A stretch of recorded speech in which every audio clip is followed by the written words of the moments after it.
Aspirants, welcome back to Xylem bag. അങ്ങനെ NICL notification വന്നിരിക്കുകയാണ്. 500 അസിസ്റ്റന്റിനെയാണ് അവർ ഇത്തവണ വിളിച്ചിരിക്കുന്നത്. ഡീറ്റെയിൽ ആയിട്ട് നോട്ടിഫിക്കേഷൻ എന്താ പറയുന്നത് നമുക്ക് നോക്കാം. ആദ്യം തന്നെ നമുക്ക് ഡേറ്റുകൾ, ഇമ്പോർട്ടന്റ് ഡേറ്റുകൾ അവർ തന്നിട്ടുണ്ട്. സോ ഫസ്റ്റ് 18 ജൂലൈ നമ്മുടെ രജിസ്ട്രേഷൻ, ഓൺലൈൻ രജിസ്ട്രേഷൻ സ്റ്റാർട്ട് ചെയ്യുന്നു. ഓഗസ്റ്റ് 7 വരെയാണ് നമുക്ക് രജിസ്ട്രേഷൻ ഉള്ളത്. ഈ ഒരു ടൈമിൽ തന്നെ നിങ്ങൾക്ക് payment of application, fees payment complete ചെയ്യാൻ പറ്റും 18 ജൂലൈ മുതൽ 7 ഓഗസ്റ്റ് വരെ. First phase of examination August 27 second phase of examination 30 ഒക്ടോബറിലുമാണ്. കോൾ ലെറ്റേഴ്സിന്റെ മറ്റു കാര്യങ്ങൾ അവരുടെ തന്നെ വെബ്സൈറ്റിലൂടെ നിങ്ങൾക്ക് അറിയാനായിട്ട് സാധിക്കും. അപ്പൊ ഏറ്റവും ഇമ്പോർട്ടന്റ് ആയിട്ടുള്ള കാര്യം രണ്ടെണ്ണം ഉണ്ട് ശരിക്കും പറഞ്ഞാൽ. ഒന്ന്, റീജിയണൽ ടെസ്റ്റ്. നിങ്ങൾക്ക് അറിയുന്ന ലാംഗ്വേജ്, നിങ്ങൾക്ക് ഏത് ലാംഗ്വേജാണ് അറിയുന്നത് ആ സ്റ്റേറ്റിലായിരിക്കും നിങ്ങൾക്ക് അപ്ലൈ ചെയ്യാൻ പറ്റുക. ഒന്നിലധികം സ്റ്റേറ്റിലേക്ക് അപ്ലൈ ചെയ്യാനായിട്ട് സാധിക്കില്ല.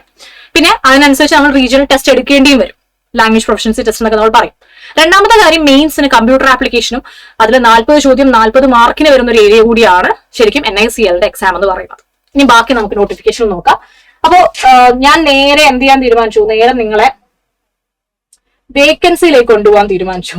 വേക്കൻസിയിലേക്ക് കൊണ്ടുപോകുമ്പോൾ എനിക്ക് കാണിച്ചു തരാൻ പറ്റുന്ന ഏറ്റവും ഇമ്പോർട്ടന്റ് ആയിട്ട് ഒരു കാര്യം എന്താന്ന് വെച്ച് കഴിഞ്ഞാൽ, കേരളത്തില് നമുക്ക് 35 വേക്കൻസീസ് ആണുള്ളത്. ബാക്കിയൊക്കെ നിങ്ങൾക്ക് നോക്കാം, ഇംഗ്ലീഷ് സൈഡില് സ്റ്റേറ്റും ലാംഗ്വേജും ഒക്കെ അവർ തന്നിട്ടുണ്ട്. നിങ്ങൾക്ക് ഏത് ലാംഗ്വേജിലാണോ പ്രൊഫഷൻസി ഉള്ളത്, നിങ്ങൾക്ക് റീഡിംഗ്, റൈറ്റിംഗ്, സ്പീക്കിംഗ് ഒക്കെ ഓക്കെ ആയിട്ടുള്ള ലാംഗ്വേജിൽ നിങ്ങൾക്ക് ഉറപ്പായിട്ട് എന്ത് ചെയ്യാം, അപ്ലൈ ചെയ്യാം. ഏതെങ്കിലും ഒരെണ്ണത്തിനെ പറ്റത്തുള്ളൂ, ബട്ട് അപ്ലൈ ചെയ്യാമെന്നൊരു പോസിബിലിറ്റി അവിടെ ഉണ്ട്. പിന്നെ ഞാൻ കണ്ടിട്ടുണ്ട് കുട്ടികൾ കൂടുതലും തമിഴ്നാട്ടിലൊക്കെ അപ്ലൈ ചെയ്യാറുണ്ട്. സോ തമിഴ്നാടിന്റെ ഇത്തവണത്തെ നോക്കുകയാണെങ്കിൽ 49 വേക്കൻസീസ് ആണ് അവിടെ ഉള്ളത്. ടോട്ടൽ അങ്ങനെ 500 വേക്കൻസീസ് ആണ് ഇത്തവണ NICL വിളിച്ചിട്ടുള്ളത്. അപ്പോൾ ഏജിന്റെ കാര്യം പറയുകയാണെങ്കിൽ, ഏജിന്റെ കാര്യം പറയുമ്പോൾ വീണ്ടും നമ്മൾ നോട്ടിഫിക്കേഷൻ കുറച്ച് മുകളിലേക്ക് കൊണ്ടുപോയി നമുക്ക് ഏജിന്റെ കാര്യം ഡീറ്റെയിൽ ആയിട്ട് കാണാൻ പറ്റും. അതായത് 21 മുതൽ 30 വയസ്സാണ് നമ്മുടെ ഏജ് കാറ്റഗറി വരുന്നത്.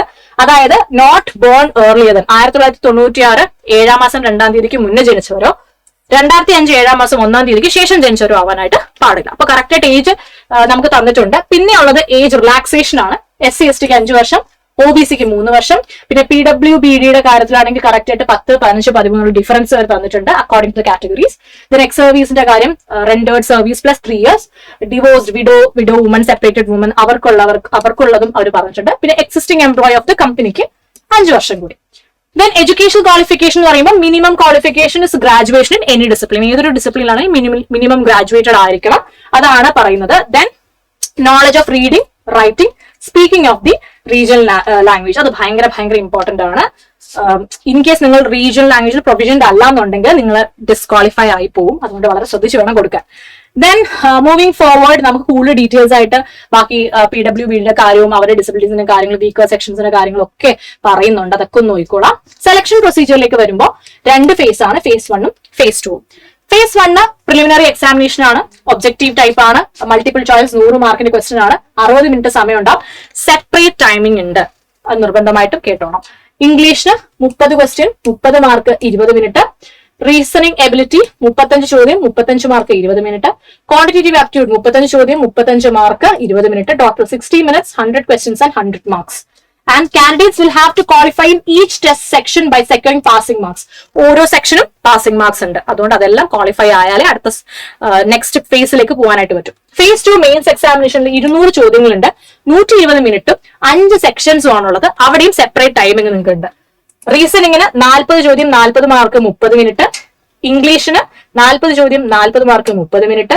ന്യൂമറിക്കൽ എബിലിറ്റിക്കും 40 ചോദ്യം 40 മാർക്ക് 30 മിനിറ്റ്.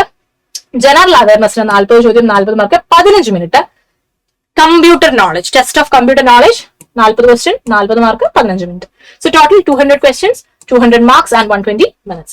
അപ്പോ ശരിക്കും ഇവിടെയാണ് NICL നമുക്ക് 40 ക്വസ്റ്റ്യൻ 40 മാർക്ക് കമ്പ്യൂട്ടറിന് വരുന്നത്. അപ്പൊ കമ്പ്യൂട്ടറിന് വരുന്ന നല്ല എന്തുണ്ട്, പാർട്ട് ഉണ്ട് നമ്മുടെ ഫേസ് 2 പ്ലേ ചെയ്യാനായിട്ട്. അപ്പം അത്യാവശ്യം കമ്പ്യൂട്ടർ നന്നായിട്ട് പഠിച്ചിരിക്കണം. ദെൻ നമുക്ക് ബാക്കി നെക്സ്റ്റ് പേജിലേക്ക് പോകുമ്പോൾ ഐഡന്റിറ്റി വെരിഫിക്കേഷന്റെ കാര്യങ്ങൾ പറയുന്നുണ്ട്. ദെൻ റീജിയണൽ ലാംഗ്വേജ് ടെസ്റ്റിന്റെ കാര്യം പറയുന്നുണ്ട്. അതായത് candidate shortlisted in the online mains examination will subsequently call for regional language test. Mains കഴിഞ്ഞാലാണ് നിങ്ങൾക്ക് റീജിയണൽ ലാംഗ്വേജ് ടെസ്റ്റ് ഉണ്ടാവുക. അറ്റ് സെലക്ട് സെന്റേഴ്സ്, കമ്പനി ഓരോ സെന്റേഴ്സ് പറയും, നിങ്ങൾക്ക് കറക്റ്റ് ആയിട്ട് അതിന്റെ നോട്ടിഫിക്കേഷനും കാര്യങ്ങളും മെയിലും ഒക്കെ വരുന്നതായിരിക്കും. ഓക്കെ, ആൻഡ് നിങ്ങൾ അതിന് എന്ത് ചെയ്യണം, അപ്ലൈ ചെയ്യണം. ആൻഡ് നിങ്ങൾ അത് അറ്റൻഡ് ചെയ്തിട്ട് നിങ്ങൾ അതിൽ ക്വാളിഫൈ ആവുകയാണെങ്കിൽ മാത്രമേ ഫർദർ പ്രൊസീജിയേഴ്സ് ഉണ്ടാവത്തുള്ളൂ. ഓക്കെ, ദെൻ മൂവിങ് ഫോർവേഡ് നമുക്ക് എക്സാം സെന്റേഴ്സ് കറക്റ്റ് ആയിട്ട് കൊടുത്തിട്ടുണ്ട്. ഇതിലിപ്പം ഞാൻ എടുത്തു പറയുന്നില്ല, ഉത്തർപ്രദേശ്, രാജസ്ഥാൻ, നാഗാലാൻഡ്, വെസ്റ്റ് ബംഗാൾ, ആസാം, അങ്ങനെ ഡീറ്റെയിൽ ആയിട്ട് ഓരോ സ്ഥലങ്ങൾ. അതിൽ കേരളത്തില് ആലപ്പുഴ, എറണാകുളം, കണ്ണൂർ, കൊല്ലം, കോട്ടയം, കോഴിക്കോട്, മലപ്പുറം, പാലക്കാട്, തിരുവനന്തപുരം, തൃശ്ശൂർ, ഇത്രയും സ്ഥലങ്ങളിലാണ് കേരളത്തിൽ സെന്റർ ഉള്ളത്, സൗത്തിൽ. ഓക്കെ, ദെൻ യെസ്, അത് കഴിഞ്ഞിട്ട് നമുക്ക് നേരെ പോകാം ആപ്ലിക്കേഷൻ ഫീസ്. ആപ്ലിക്കേഷൻ എത്ര രൂപയാണ് എന്നുള്ളത് നമുക്ക് നോക്കാം. സി, ഇവിടെ നിങ്ങൾക്ക് കാണാൻ സാധിക്കും SC, ST, PWBD, ex service ആൾക്കാർക്ക് പൈസ ഇല്ല, ഫ്രീ ഓഫ് കോസ്റ്റ് പരീക്ഷ എഴുതാം. But all other candidates other than SC, ST, PWBD, X സർവീസും അല്ലാതെ ബാക്കിയുള്ള എല്ലാവർക്കും 850 രൂപ, 850 റുപ്പീസ് ആണ് എന്ത് വരുന്നത്, എക്സാമിനേഷൻ ഫീസ് വരുന്നത്. ഓക്കെ, അപ്പോൾ കറക്റ്റ് ടൈമിനുള്ളിൽ നിങ്ങൾ അപ്ലൈ ചെയ്യേണ്ടത് എങ്ങനെയാണ്, ഹൗ ടു അപ്ലൈ എന്നുള്ള ഡീറ്റെയിൽസ് കൊടുത്തിട്ടുണ്ട്. ഓൺലൈൻ മോഡാണ് പേയ്മെന്റ് ചെയ്യേണ്ടത്, അതിന്റെ കാര്യങ്ങൾ കൊടുത്തിട്ടുണ്ട്. ഡോക്യുമെന്റ്സ് അപ്ലോഡ് ചെയ്യും, ഇമേജിന്റെ കാര്യങ്ങളെല്ലാം അവർ ഡീറ്റെയിൽ ആയിട്ട് തന്നെ കൊടുത്തിട്ടുണ്ട്. അതൊക്കെ നിങ്ങൾ എന്തായാലും കംപ്ലീറ്റ് ആയിട്ട് നോക്കിക്കോണം.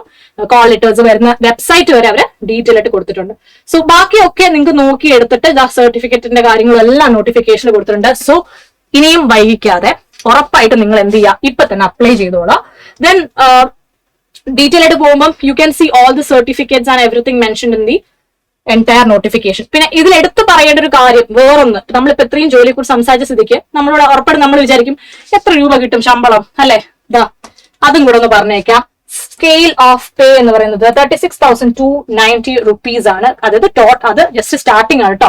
Total gross amount works at approximately 53,000 per month in the initial stage. അത് മെട്രോ സിറ്റിയിലൊക്കെ ആണെങ്കിൽ 53,000 രൂപ കൈ കിട്ടും. അപ്പോൾ എന്തായാലും നല്ലൊരു സാലറി, അത്യാവശ്യം നല്ല കുറച്ച് വേക്കൻസി, പഠിക്കാൻ റെഡിയാണ്, പഠിച്ചുകൊണ്ടിരിക്കുന്നവരാണെങ്കിൽ ഉറപ്പായിട്ട് അപ്ലൈ ചെയ്യുക. All the very best. അടുത്ത നോട്ടിഫിക്കേഷനുമായി വീണ്ടും കാണാം.